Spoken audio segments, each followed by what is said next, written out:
You won't believe how fast someone can erase you from their life. At least that's what my ex once claimed. Before I get into the story, quick thing.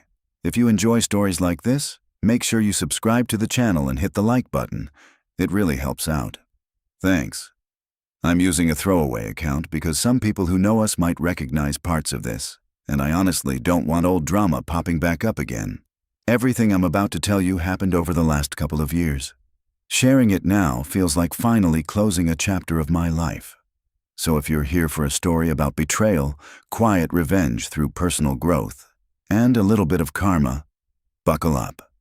Let me take you back to the start. My name is Ryan. I'm a software engineer in my late 20s. I met my ex, Jessica, when we were both in college. She was studying graphic design. She had a ton of energy and big creative dreams. We clicked right away. Jessica was spontaneous and imaginative. She was the kind of person who could turn a boring rainy afternoon into some random adventure. I was the opposite. I liked structure. I liked plans. I was the guy who made sure bills were paid and that every plan had a backup plan. Somehow, that balance worked for us. At least, that's what I believed at the time. The first couple of years were great. After graduation, we moved into a small apartment in a mid-sized city. Jessica started picking up freelance design work while I landed a solid remote job in software development. Things felt stable. Then, about 2 years into our relationship, everything changed. Jessica's mom was diagnosed with cancer. It hit the whole family hard. There were hospital visits, treatment schedules, emotional breakdowns, and constant uncertainty. Jessica was devastated, and honestly, anyone would have been. That's when I stepped up in ways I never expected. We temporarily moved into her parents' house so we could help them out. I started cooking meals for the family, driving her mom to chemotherapy appointments, and handling most of the household finances when Jessica's dad was too stressed to think straight. My job allowed some flexibility, but I still made sacrifices. I even turned down a promotion that required relocating because Jessica begged me to stay nearby. "I need you here, Ryan," she told me one night with tears in her eyes. "You're my rock." I still remember those nights clearly. I would spend the entire day running errands for the family. After everyone went to bed, I'd stay up late coding for work. Meanwhile, Jessica would sit in the living room sketching designs on her tablet. Sometimes I'd bring her coffee. Sometimes I'd rub her shoulders while she vented about how overwhelming everything felt. I stopped doing a lot of things I used to enjoy. Hiking trips with friends were canceled. My gym routine turned into quick workouts at home. My own hobbies slowly disappeared. But at the time, it felt right. We were a team. We were getting through something difficult together. After a brutal year, the treatments finally worked. Jessica's mom went into remission. I remember feeling overwhelming relief. I thought we had survived something that would make our relationship stronger. But the truth is, the cracks had already started forming. Jessica slowly became distant. She started spending more and more time on her phone, scrolling through social media. I noticed she constantly liked posts from her ex-boyfriend, Jason. Jason was a sales guy she had dated before me. He was the adventurous type. At first, the comments started as small jokes. "Jason would have taken me on a spontaneous road trip to clear my head," she once said. "Not just Netflix and chill." I brushed it off. Her mom had just gone through a serious illness. I told myself Jessica was still processing everything emotionally, but something inside me felt uneasy. Had I missed warning signs? Had I been so focused on supporting her that I didn't notice her drifting away? Soon the comparisons became more open. She would say things at family dinners like it was all harmless humor. "Ryan is super reliable," she joked one night. "But sometimes I miss excitement. Jason was always full of surprises." Her family would laugh awkwardly. I forced a smile, but every comment chipped away at me a little more. Slowly, I started feeling less like a partner and more like a backup option. She also began manipulating small things. Jessica would guilt-trip me into doing more chores because I was better at organizing. Meanwhile, she spent entire evenings texting people I didn't even know. I kept giving everything I had to the relationship. I kept sacrificing my own opportunities. And the worst part was that it started to feel like she expected it rather than appreciated it. Then came the day everything exploded. Jessica's mom's remission party was supposed to be a celebration. Her parents hosted a big backyard barbecue. Family members were everywhere. A few friends came too. There were balloons, music, laughter, and people making toasts about new beginnings. I was genuinely happy. I even helped set up most of the event. I was grilling burgers and playing the role of supportive boyfriend like I always did. About halfway through the party, Jessica pulled me aside into the kitchen. Her expression immediately felt wrong. Outside, I could hear people laughing and talking. The smell of barbecue smoke drifted through the open door. Then she crossed her arms. "Ryan, we need to talk," she said. Her voice was loud enough that a couple of her aunts nearby probably heard it. My stomach dropped. "What's going on?" I asked. She didn't hesitate. "This relationship isn't working anymore." I blinked in confusion. Then she continued. "Jason is back in my life. He reached out when my mom was sick. We've been talking for a while." She shrugged like it was nothing. "He understands me. He challenges me." Then she added the part that really hurt. "You've been sweet helping my family and all. But honestly, you're just safe. You're boring." Her words hit me like punches. "I want passion," she continued. "I don't want a safety net holding me back." I stared at her in disbelief. After everything I had sacrificed for her family, this was what she had to say. But she wasn't finished. A smug little smile appeared on her face. "Look, Ryan," she said casually. "You were great during my mom's illness. Bills, driving her to appointments, all that routine stuff." Then she compared me again. "But Jason would have made it exciting. He would have turned the whole thing into some kind of adventure instead of just enduring it." She shrugged again. "I deserve better now that life is stable." Her words twisted like a knife. I had paused my own career growth for her family. Yet she was acting like my loyalty was a flaw. And she chose to say all of this in the middle of a family celebration. People in the next room were whispering. A few relatives were clearly watching us. Her dad looked uncomfortable, but nobody said anything. "Are you serious?" I asked quietly. Inside, my mind was racing. How could she throw away 2 years like this? But I wasn't going to beg. Jessica laughed lightly, completely serious.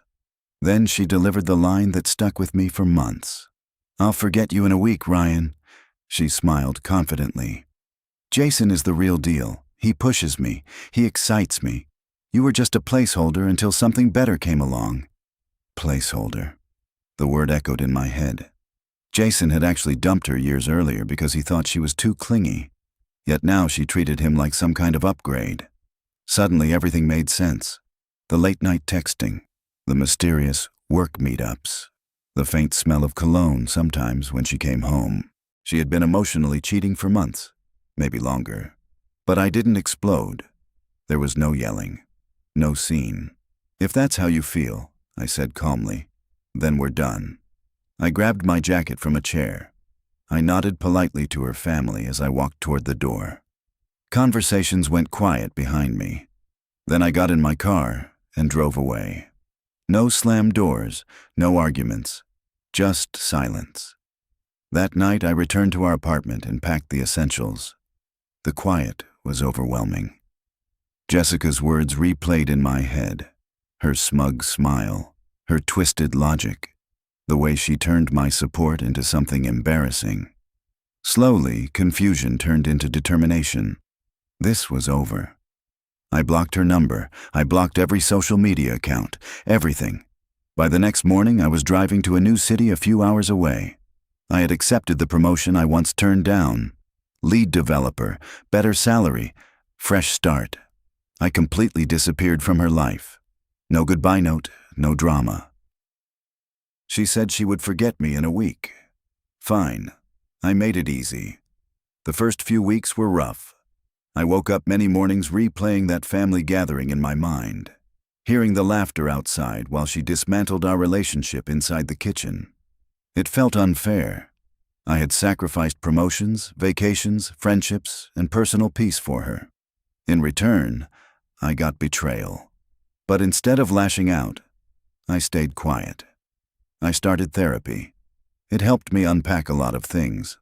I began noticing all the red flags I had ignored and the subtle ways Jessica had manipulated my self-worth over time. Little by little, the pain faded.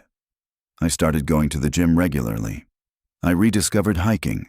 I built routines that were completely my own. Work was going great too. I started leading major projects that caught attention inside the company. For the first time in years, I felt free. Months passed. I poured my energy into rebuilding my life. My promotion eventually came with leadership over a new development team. I was still remote part of the time, but it felt like a major step forward. During the week, I focused on work. On weekends, I hiked mountain trails. Ironically, those were the same hikes Jessica once mocked as boring. Turns out climbing a mountain alone clears your head better than any argument ever could. I also joined a local gym, not to impress anyone, just to take care of myself. Weight dropped, confidence grew. The nights were still tough sometimes. Her words still echoed occasionally. Placeholder, safety net. But eventually the bitterness faded. Clarity replaced it. One evening I sat on a mountain peak watching the sunset. That's when I told myself something simple. She taught me my worth. And it was time to build a life that reflected that. I never contacted her again. I completely ghosted. My new phone number forwarded calls from the old one, but I ignored every unknown number. I locked down my social media or deleted it entirely. Friends who asked about me only got vague answers. I'm good. I moved for work. But eventually news about Jessica started reaching me anyway. About 6 months after the breakup, an old friend messaged me. Dude, Jessica's life is falling apart. Apparently, Jason wasn't the exciting upgrade she bragged about. For starters, he was married. Either Jessica didn't know, or she chose to ignore it. Their affair blew up when his wife discovered their texts and confronted Jessica publicly at a coffee shop near one of her freelance work spots. The confrontation turned into a screaming match. People took photos. Word spread quickly. Jason's reputation at work collapsed too. Apparently, he had cheated on multiple women before. Jessica wasn't even the only one. Eventually, his company demoted him. Then he quit entirely. And after all that chaos, Jason disappeared. He ghosted Jessica overnight and left her to deal with the fallout alone. Jessica's freelance career quickly started falling apart. In the design world, reputation matters. Rumors of homewrecker and unprofessional behavior spread quickly. Clients stopped contacting her. Even friends who used to laugh at her jokes about me began distancing themselves. No one wants to be around that kind of drama. Her family relationships also became strained. Her mom, who had once thanked me for helping during her illness, reportedly confronted Jessica about everything. But Jessica blamed everyone else. Isolation slowly crept into her life. Apparently, she started posting vague sympathy-seeking messages online. The likes kept shrinking, financial problems followed. Without my boring stability, bills started piling up. Karma didn't arrive dramatically. It happened slowly, just the natural consequences of her choices. Meanwhile, my life kept improving. I picked up a side project that paid great bonuses. I also met someone. Her name was Rachel. We met through a hiking group. She was smart, kind, and refreshingly honest. There were no games, no comparisons. Life finally felt peaceful. About 8 months after the breakup, the first message from Jessica arrived. Unknown number. Ryan, it's Jessica. I miss you. Jason was a huge mistake. Can we talk? The message sounded nostalgic, like the whole thing had just been a minor misunderstanding. I stared at the screen. I felt nothing except mild annoyance. delete. But she didn't stop. More texts came. Please, Ryan, things are hard right now. Remember the good times? You were always there for me. Soon the calls started. Voicemails piled up. Ryan, please pick up. I was wrong. Jason lied to me. Everything is falling apart. I need my rock again. Then her sister Amanda joined in. She called from her own number with the same entitled tone I remembered. Ryan, this is Amanda. Stop being petty and call Jessica back. She needs you. After everything she went through with our mom, you owe her. The hypocrisy was unbelievable. I hung up halfway through the conversation and blocked her too. Some mutual friends tried pressuring me. Jessica really regrets it. Don't be a jerk. Hear her out. Another said, she cries every day. Ghosting her after everything you did for her is cruel. The guilt trips kept coming, but I ignored them all. I unfriended whoever I needed to. Something inside me had changed. Her words didn't hurt anymore. They were just noise from a life I had already moved beyond. About a year after the breakup, the desperation escalated. Jessica somehow got my work email. The messages started politely. Ryan, I'm sorry for everything. I was confused. Jason manipulated me. Can we meet? I know now you were the right one. When I didn't respond, the tone changed. How dare you ignore me like this? You're pathetic for running away instead of fighting for us? Her logic twisted reality again. Her betrayal became my fault. Her manipulation became giving me chances. One voicemail was pure anger. You think you're better off without me? Fine, stay alone. But when I rebuild my life, you'll regret this. The same smug arrogance from the breakup was still there, just mixed with desperation now. Even her father eventually texted me. Ryan, Jessica isn't doing well. Maybe talk to her. The pressure was uncomfortable, but I stayed silent. My peace was finally mine. Why invite chaos back? About 18 months later, something unexpected happened. A mutual friend was getting married in our old city. I debated skipping it, but Rachel encouraged me to go. I'll be there with you, she said.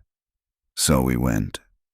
The wedding venue was a beautiful garden with string lights hanging above the tables. Music played softly while guests laughed and mingled. I walked in with Rachel beside me, and across the lawn, I saw Jessica. She looked very different. Her usual polished appearance was gone. She stood alone holding a drink. Our eyes met. During cocktail hour, she rushed straight toward me. Ryan, oh my God, it's really you. Her voice shook. Please listen to me. Jason cheated on me multiple times. After the scandal, he left me broke. My clients disappeared. Friends, too. Tears filled her eyes. I see it now. You were the one. I was blinded by Jason's excitement. Please forgive me. We can start over. Her tone was desperate. The same woman who once dismissed me now begged for another chance. I stayed calm. Honestly, I felt nothing but indifference. A small laugh escaped me. Funny, I said. You told me you'd forget me in a week. I paused. Looks like that took longer. Then I repeated her own words back to her. You said you deserved better. Turns out I found better. I gestured toward Rachel, who was talking happily with other guests nearby. I focused on building a life.